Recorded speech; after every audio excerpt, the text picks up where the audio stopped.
When I worked outside of the home, my full-time job, I would have one day off a week.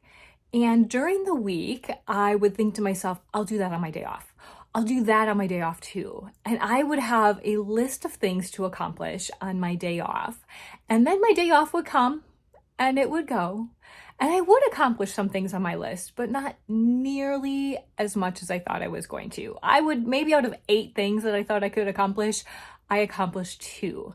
And I was so mad at myself and so disappointed and thinking, what the heck? Am I just lazy or what is going on? And it repeated itself week after week. I don't know if you can relate, but I'm going to give you some tips of what I did that changed me being stressed out because I never got things done on my day off, and what you can do to learn from me. My name is Angie. Welcome to my channel, Quiet Confident Woman. I have a passion for building confidence in women, especially introverted women, and I love supporting you and building a life and a business around what brings you joy. If you love this video, make sure to like it, and if you love the topics that I'm discussing, make sure to subscribe. Okay, so I was over and over every single week having this list, not completing it, having a list, not completing it. It was complete insanity. And the definition of insanity, by the way, is doing the same thing over and over again and expecting different results. And that's exactly what I was doing. I continue to build this list, continue to expect that I would complete it, and it never happened. So I was like, okay, what do I need to do to make sure that I'm doing these things? So what I did is I went through my day and I broke it down into time increments. And then I plugged those things into my day. And I realized this list of 8 things or whatever it was that I was going to accomplish on my day off, no human being on this planet would be able to accomplish those things unless they delegated it to somebody else or they took it off their list. But one person was not going to be able to do all of these things. Because what I forgot is on my day off, I would always bring my son to school and pick him up, which shortened my day tremendously. And I always took time to eat lunch. And if I had a doctor's appointment or something like that, which a lot of times could have happened because if you have one day off of week, that's when you schedule everything into that day. So most likely I had something already scheduled in there that couldn't be adjusted. And I wasn't taking those things into consideration. Once I did schedule it into a time frame, I realized, oh my gosh, this is why I can't get things done. It wasn't because I was lazy. It wasn't because I wasn't trying. It was simply because there was too many things that would have taken too much time and there wasn't that much time available. So over time, this whole system turned into, I guess you could say, time blocking. And these are 4 steps that I do every single week. On Sunday afternoon or Sunday evening, I sit down with my planner and I plot out my entire week. So let me tell you what those 4 steps are in hopes that it makes your life a lot simpler. First, you want to make sure that you have a planner or something that is going to keep you organized, something that is going to break down your day in time increments. I don't care if that time increment is an hour, if it's 30 minutes, if it's morning, afternoon, evening, however you want to do it is totally fine as long as it works for you. Also, it could be something on paper.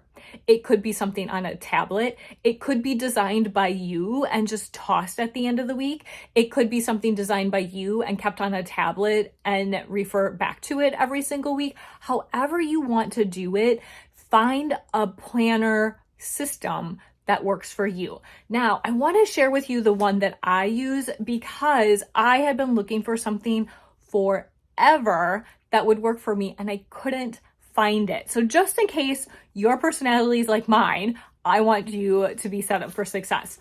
The planner that I use is called Soul Planner.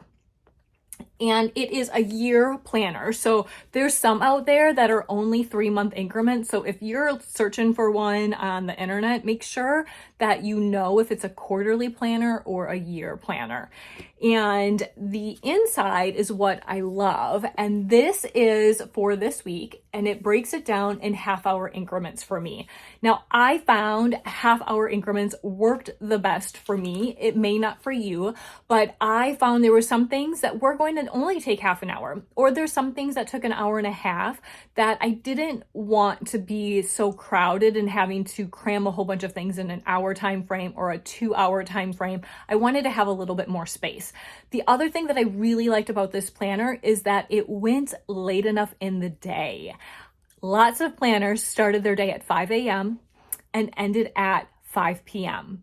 My day did not stop at 5 p.m. and it honestly didn't start at 5 a.m. My routine in the morning didn't need to be scheduled out time-wise. It was getting up, getting ready, leaving to bring my son to school. I didn't need any kind of organization for that.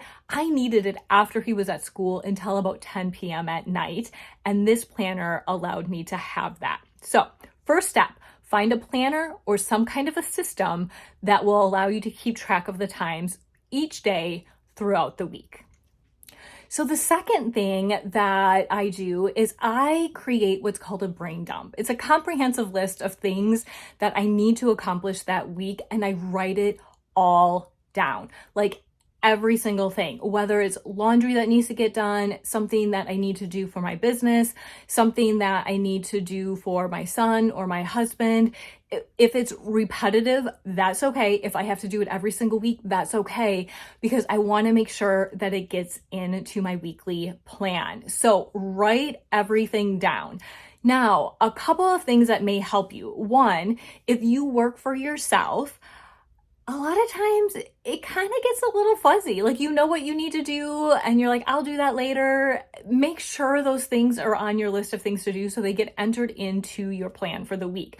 Now, if you work outside of the home for somebody else and you get to work, say you work 9 to 5 and you get to work and it's pretty laid out for you what you need to accomplish, you probably don't have to fill your 9 to 5 in with anything, especially if it's all laid out for you at work.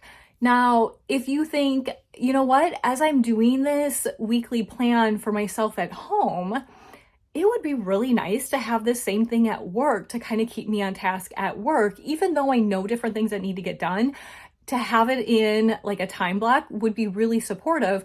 Then create one for work and create one for your home. Okay, so whichever best fits your need, do that, but you want to create a comprehensive list, or what I call a brain dump. Now, in this planner that I use, they do have a page for a brain dump. So that is just a list all the way through. And then they even have a list of Monday through Sunday of different things. Some people use it for their meal plan. If you have to do certain things that are like top priority, maybe you can pop it in there, but whatever works best for you, write everything down. Write everything down. All right, the third thing that I do is I enter anything that can't be adjusted. So things like bringing my son to school and picking him up, those aren't going to change. School starts and stops at the same time, and he needs to get his ride. So those are in my calendar. Then I also go ahead and put in church. We go to church at the same time every single week, and that goes in there. Any appointments that I would happen to have or need to be at that are a scheduled appointment, I put those in. So anything that can't be adjusted, I go ahead and I put in next. And then the fourth thing that I do is I put everything else in my planner with respect to the time frame that I need for it. So I cannot stress enough that you don't want to shortchange yourself time in order to fit everything on your list in. So, for example, when I started making this plan, I would say, oh, I have to go to Target. That'll take me 45 minutes. I literally live 5 minutes from Target. So it'll take me 45 minutes to get there, get back, get stuff. We'll be good. I don't know about you, but I have learned I cannot walk into Target and leave in 45 minutes. It's just not going to happen. So I had to adjust that to at least an hour and a half blocked out of my schedule. Now, if you don't know that's how long it's going to take you, you just start somewhere, right? You start somewhere and you're like, oh man, that task really takes me way longer than I anticipated, and you adjust. But if you know right away that it takes you an hour and a half to go to Target, do not only give yourself an hour in order to fit something else in. It will make you more stressed and more crazy. So make sure to respect the time of the things that you're putting in to your planner. Now, what happens if you enter things into your planner and you run out of time, but you still have things on your list? You can do a couple of things. The things that are left on your list, do they need to get done that week? If they don't, do them next week. Or maybe they don't really need to get done at all. It would have just been a nice to kind of thing. Then take them off. If they do need to get done, can it be done by somebody else?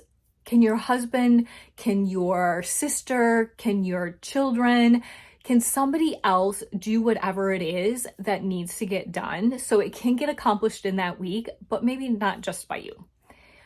If the answer to that is no, then look at your schedule and the things that you already have planned in it and say, okay, which item can I eliminate off of my planned schedule in order to put this item in that needs to happen this week? One of those things you will have to do. I can tell you that I have tried in the past to be like, okay, well, my Target run, I'm only going to do an hour. So I'm going to make sure to watch my time when I'm there and be done in an hour. And then I am only like this task, I put 2 hours, but I'm going to bump it down to an hour and a half, and like trying to like chintz on your time in order to put something else in. It may work on occasion, but I can tell you most of the time it's not going to, and you're going to be stressed and frazzled and feel like you have absolutely no downtime in the week because you're running 24/7 because you shortchanged yourself time. And that's not the purpose of this. The purpose of this is to give you freedom to be able to breathe and know you're still going to get everything accomplished and not have you run around like a crazy person with your head cut off. So if there is something that needs to be put on your schedule, adjust some things to make it happen. All right, those are the 4 things. 1, you're going to find a planner, whether it's one you create yourself, one you find on paper that you purchase, one that you find digitally that you purchase, however it is, then you'll do that. Find a system, basically. Find a system. And then 2, what you're going to do is you're going to create your brain dump. List everything out that needs to be accomplished in the week, literally everything. If you need to keep, like if you're out and about and say you're at a sports thing for your children, and you always think of things that you need to do and you can never remember it long enough to get it on your brain dump page, create a brain dump in your notes on your phone and just use that. Or if you don't want to just use that, just check it before you go ahead and create your brain dump so those things can get onto your brain dump list. The third thing you want to do is you want to go ahead and put anything that's not movable or maybe non-negotiable. Like it's going to happen and it has to happen at a certain time. Put those in your planner. And then the last thing you're going to do is you're going to take everything else from your brain dump and you are going to pop it into place. You can flex it, you can tweak it, you can adjust it as you need to, but remember, make sure you leave yourself enough time to accomplish all of those things. Now, anytime you start a new system, you probably are going to be frustrated with certain things. I know that when I have watched somebody or seen somebody do something and I'm like, ooh, I'm going to initiate that. And I try it and I'm like, this is an epic fail. Like, I don't even know how she does it. I can't even do it. And I give up. So I'm here to give you hope because quite honestly, with this plan, this system that I am telling you about, it took several years for me to create a system that was solid and it works without even thinking about it for me. It started with, why am I not accomplishing things on my day off? To, okay, it's because I didn't have enough time, and plugging things in, to adjusting the time frame because I was like, Target, 45 minutes. No, Target is not going to take 45 minutes. And so adjusting and tweaking to the point that I'm like, okay, I'm doing this plan, and I would do really good for 2 months. And then I would fall off the bandwagon and literally not write anything in my planner for 2 months. And my life would be chaotic. I'm like, what is going on? And I'm like, I'm not using my planner. And then I would start doing it again, and then it would get overwhelming, and then I would stop using it. So give yourself grace. It's a learning process. It's going to be adjusted and tweaked until it fits you, your personality, what you need from it, and who you are. So a couple of the things that I learned. One, I already told you, time that it took me to do things was longer than I had actually thought. So adjust as you need to. The other thing that I found is that if my day went according to plan, everything was perfect. It was great. But how often does our day go according to plan, right? I found that if I needed gas, well, that's another like 15, 20 minutes out of your day, right? And I didn't account for getting gas during the week. Like, who even thinks of that? So I was behind 15 minutes for that day. Or if I ran into somebody at the grocery store and talked with them for 15 minutes, that put me behind again. And everything was so tightly scheduled that if I was off or if something took me a little bit longer, it would throw the whole system out the window. And then I was stressed because I was like, it's 2:00. I'm 30 minutes behind. What the heck? And that's not the point of the system. The point of the system was to relieve stress from my life, and it was adding to it. So I needed to change. So what I did at that point is I started adding in white space that had nothing in it at all. Like, didn't plan anything. So I had white space in the morning and white space in the afternoon of, I don't remember, half an hour, where nothing was planned. And so that way, if something ran over and took me longer than I anticipated, or something needed to be added, like running to get gas, there was time to do that without stress. So that was super helpful. However, what I learned about adding white space is if things were on task and I either got done early or I was able to not have things that needed to get added, and I had that white space open, I would do nothing. Like, I would scroll on my phone. I would literally do nothing because I was like, oh, I don't have anything to do till 2:00, so I'm not going to do anything. And my brain would punk me and be like, yeah, you're good.